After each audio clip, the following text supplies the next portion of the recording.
それで来年フランスで会えれば嬉しいかなと思ってます。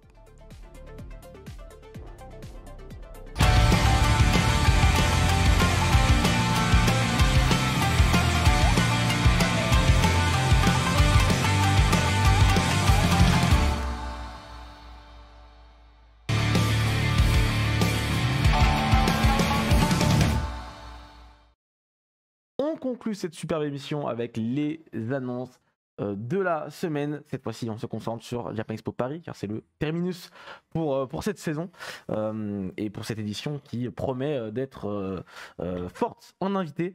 Je vous laisse commencer tout de suite, messieurs, avec on commence costaud. Costaud en plus, donc ça tombe On bien. s'est dit, est-ce qu'on fait le truc ou on va... Non, là, on rentre dans le vif du sujet.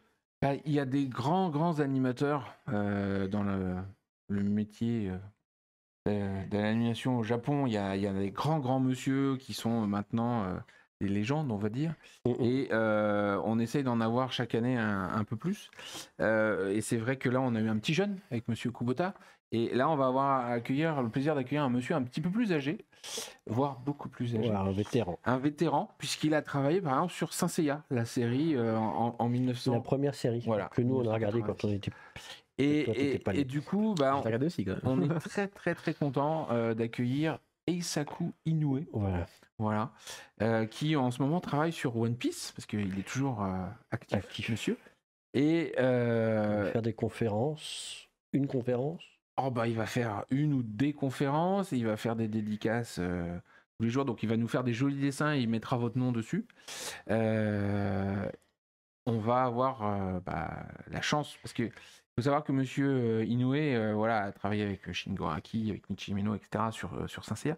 Et monsieur Inoue, on a eu très peur pour lui, parce que l'année dernière, il a eu des petits problèmes de santé, enfin des gros problèmes de santé. Des gros problèmes. Et donc là, il s'est remis, et il s'est dit qu'il fallait qu'il bouge un peu plus, qu'il voit des choses avant d'avoir plus de soucis. Et donc, on est très heureux de lui dire, viens chez nous. Alors, il est déjà venu en Europe, mais c'est vrai que on l'a pas eu en France, on l'a pas eu à Japan Expo, donc nous, on est super contents de l'accueillir et on a une petite vidéo. Voilà, c'est ça, on a pu le rencontrer du coup au Japon. Tout à fait. Et il nous a fait le plaisir de nous donner quelques mots pour vous, tout à fait. En exclusivité. C'est un monsieur discret, donc il parle pas beaucoup.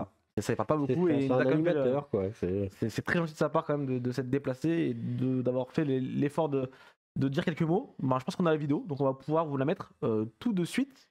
C'est bon? Allez, c'est parti.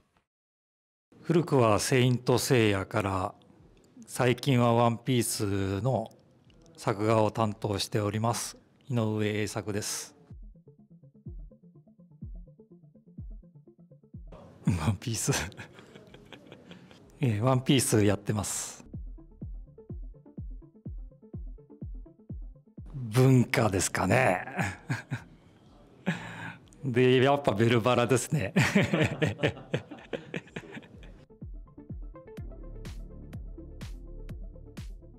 ベルギー行った時にだいぶフランスっぽいファンの人とかいたんで、それのもうちょっと倍のような感じになるんですかね。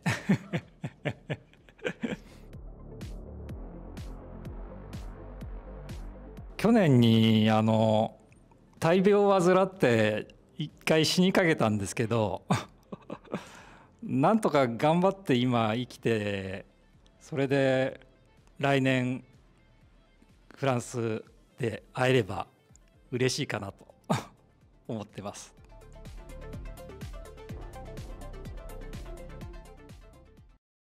Et voilà, c'était le petit mot de Monsieur Inoue Sensei. Un grand monsieur, très discret, mais très doux. C'est ça qui nous a fait aussi plaisir de nous faire un petit shikishi pour Japan Expo, un petit dessin. Surtout que là, en fait, il y a eu un petit problème de communication, je pense, avec son intermédiaire, qui lui avait pas dit qu'il allait devoir dessiner. Donc on lui a dit, tiens, papier, crayon, il fait et hop. Voilà, on voit que tous les jours, il dessine des centaines de Luffy. Et il nous a improvisé ça, l'air de rien, c'était extraordinaire. Et j'espère que vous serez nombreux pour aller le rencontrer, quoi. va être une belle rencontre en perspective et il en a vraiment envie, quoi. Et comme vous l'aurez vu sur la vidéo, pendant les conférences, il sera certainement un petit peu timide. Donc il faudra le mettre à l'aise. Parce que là, quand on lui a mis le micro, il était vraiment très impressionné. On le voit, il est caché derrière son micro. On sent qu'il n'est pas du tout habitué à être dans les lumières du projecteur. Donc, En tout cas, il sera là à Paris en juillet et on espère que vous serez nombreux pour aller le voir dans ses conférences et dédicaces. Ça lui fera très très plaisir. On continue avec une habituée, j'ai envie de dire maintenant de Japan Expo. Ouais, une habituée, oui et non. Et quelqu'un Ouais. qu'on accompagne dans sa découverte des fans français, puisqu'elle est venue à Japan Expo Centre. Elle a fait ses premiers pas en France. ouais. Après, elle est revenue le week-end dernier à Marseille, où elle a continué à rencontrer sa communauté. Puis d'ailleurs, elle s'est formée une petite communauté, C'est ça. on l'a vu. Et elle vient à Paris. Qu'elle finisse sa tournée des Japan Expo. Il y a Voilà. la tournée européenne et aussi les tournées de Japan Expo. Et donc, on a le plaisir d'accueillir Mion.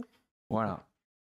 Et j'espère qu'elle va avoir un succès aussi important à Paris qu'elle en a eu à Marseille. Parce que j'avoue, à Orléans, elle m'a impressionné. Franchement, on ne savait pas trop comment elle allait se débrouiller, ce petit bout de bonne femme là. Qui a l'air, quand on est en coulisses, c'est toujours marrant. Les Japonaises, elles sont toutes petites avec une toute petite. Et puis, elle monte sur Bah, scène. monte sur scène et bam, ça envoie du lourd. Et du coup, elle a réussi vraiment à Orléans à chauffer la salle, à emmener tout le monde avec elle. Et bah du coup, franchement, à Japan Expo au Sud, c'était plus grand. Ouais, et on s'est dit, voilà, on change de taille. Elle dit, elle est pareille et pas. Même Écoutez, succès, donc hyper forte. Elle fait de la pop. Elle reprend aussi pas mal de génériques d'animés. Donc, et elle les reprend hyper bien. Donc, Elle avait un Sailor Moon, un Moonlight Densetsu là, qui a enchanté le public notamment. Et on est très très très content de lui avoir confirmé qu'elle elle serait parmi nous cet été, parce qu'elle avait un doute, mais on attendait de voir si à Orléans c'était un coup de bol ou si c'était vraiment, vraiment ça. Et franchement, à Marseille, elle a fait plus que confirmer nos bonnes impressions. Donc on a été ravis dans la foulée de lui dire Take your ticket to Paris, please. voilà. Donc Yes, elle va elle faire parle anglais. ses concerts, elle va faire des dédicaces, elle va faire des photocalls. Voilà. Enfin, la totale pour Paris. Voilà, donc ce sera aussi. Elle a eu un peu frais à Marseille. Du coup, je pense qu'elle va avoir bien chaud à Paris. voilà. Effectivement. Donc elle sera évidemment présente à Paris. On parle souvent des expositions dans les annonces. Cette fois-ci, on a encore une belle flopée d'annonces, d'expositions. Certaines qui étaient déjà annoncées plus ou moins, mais on va en reparler un petit peu plus en détail. Et certaines qu'on n'a pas encore annoncées. Tu as commencé à en parler un petit peu plus tôt dans l'émission. Tu as spoilé, comme on dit, un petit peu. Tu as divulgaché. C'est ça. Évidemment, Tsukasa Ojo, invité d'honneur de Japan Expo, aura droit à son exposition, Jean-François. Oui, et puis si ça se précise, parce qu'on a déjà annoncé qu'il venait, là on sait qu'on va avoir un bel espace, puisqu'on est en train de travailler sur une exposition d'environ 400 mètres carrés. Donc la dernière fois qu'il était venu, c'était environ 300 mètres carrés. Là, c'est 10 ans plus tard, donc forcément il y a plus de choses à montrer. On est en train de voir là, parce que du coup, on devrait pouvoir vous présenter, alors pas des planches originales parce qu'ils ne veulent pas les sortir du Japon, mais la possibilité d'avoir des reproductions haute qualité de planches dans l'exposition avec tout un tas d'illustrations, etc. Et on est en train de travailler sur les photocalls de City Hunter, de Kansai, de machin, des beaux trucs, quoi. Des très très très beaux trucs. De quoi faire des photos que vous allez garder très précieusement très longtemps. Je pense. Et comment dire, on vous en montrera plus bientôt parce qu'on a un rendez-vous au Japon justement pour valider tout un tas de choses. On aura peut-être des visuels, alors pas à l'émission du 3 avril, c'est ça Avril, ouais. mais plutôt à celle du 17, j'espère, parce qu'il faut qu'ils nous donnent leur feu vert pour vous donner un avant-goût de qu'est-ce que c'est que la vie, l'œuvre de Tsukasa Ojo. Et on a eu l'autorisation d'ailleurs, parce que la dernière fois, on trouvait que c'était un peu quelque chose qui manquait. Mais on aura une petite partie sur les adaptations en animé, parce qu'avant, on ne parlait que du travail de mangaka, mais là, on va pouvoir présenter aussi les adaptations en animé, et peut-être avec des choses sur le nouveau City Hunter qui va sortir cette année. C'est vrai, Voilà. C'est vrai qu'il y a un film On qui, voit les antennes là. Ah, c'est vrai qu'il y a un film qui sort au Japon Allô cette année, donc peut-être des choses en Et dans rapport. lequel il est très impliqué en fait, le sensei. Voilà. Bonne nouvelle, très très bonne nouvelle. Donc voilà, Tsukasa Ojo, en plus d'être présent en physique, on aura droit à une belle exhibition sur le salon. En parlant de belle exhibition, d'un mangaka aussi. Exposition. Mais exhibition. Exhibition, oui. C'est un autre truc. C'est On en sait que français, t'aimes en bien, tout mais cas. nous, moins. Effectivement. moins. Si je vous dis Osamu Tezuka, petit monsieur du manga, vraiment très, très peu connu, je Nous, crois. on te répond Black Il a fait Jack. 2-3 mangas par-ci par-là, Quand un doute, non, on peut pas le faire venir. évidemment, pour des raisons évidentes.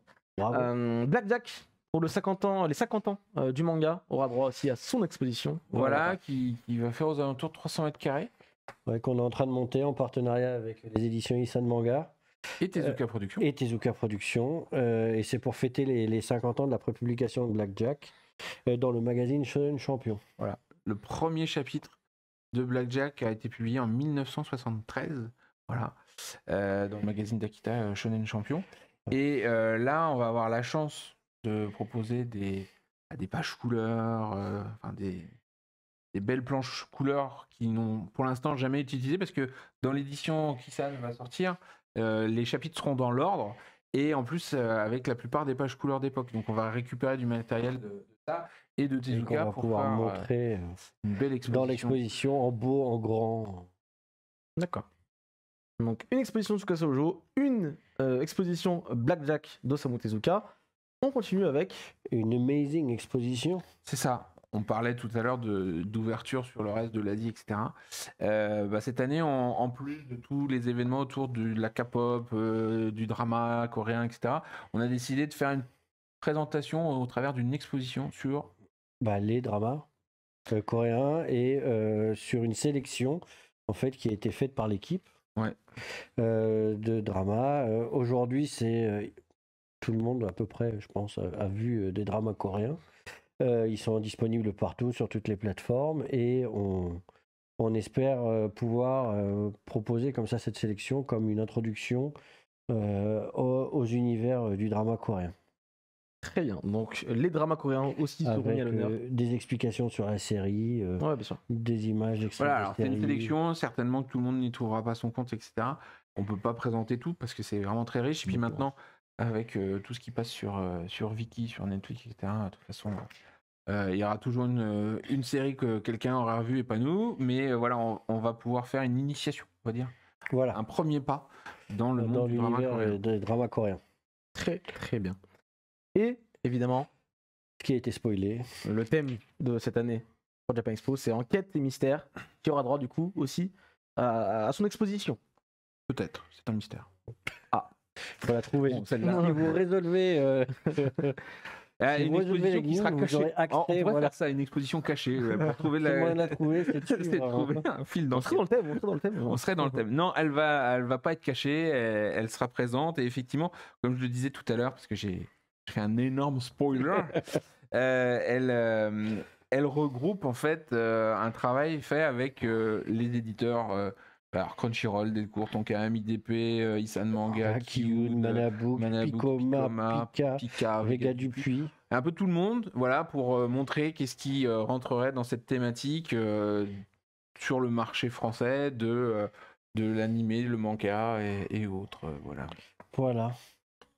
On veut montrer un petit peu comment le manga et l'animation se saisissent de ce thème qui revient souvent quand même. Avec des séries connues, des séries moins connues, justement, pour essayer de faire découvrir tout ça et cet univers autour de la thématique. Oui, écoutez, ça fait pas mal d'expositions. Encore une fois, on résume, il y en a 4. Donc une pour Tsukasa Ojo. Pour le moment. Pour le moment, effectivement. C'est les annonces de ce soir. Tsukasa Ojo aura droit à son exposition. Blackjack d'Osamu Tezuka pour le 50e anniversaire également. Les dramas coréens seront mis à l'honneur également lors de cette Japan Expo. Et Enquête et mystère, le thème de Japan Expo 2023, aura droit du coup à son exposition. Donc entre ça et les invités qu'on a cités un petit peu plus tôt, j'ai une belle salve d'annonces pour la première émission depuis la fin de Japan Expo. Ouais, mais Marseille. la prochaine fois qu'on se voit, on aura encore plus de choses à raconter.